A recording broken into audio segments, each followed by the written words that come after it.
Working on this laptop with a client. Looks like it can't boot up to Windows, and it's probably something to do with the hard drive. Let's stay tuned and find out what the problem is.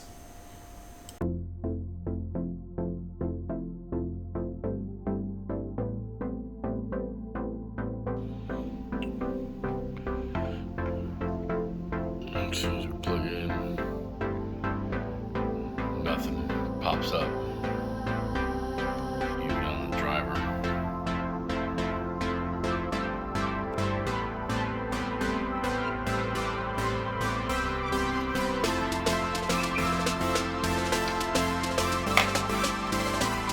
As soon as we put the drive in, drive comes up with no issues.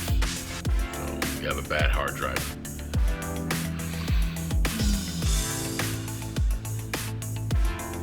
This one is bad. All the other ones were no problem. They work fine. So we're just gonna replace this guy right here. We should be good to go. All right.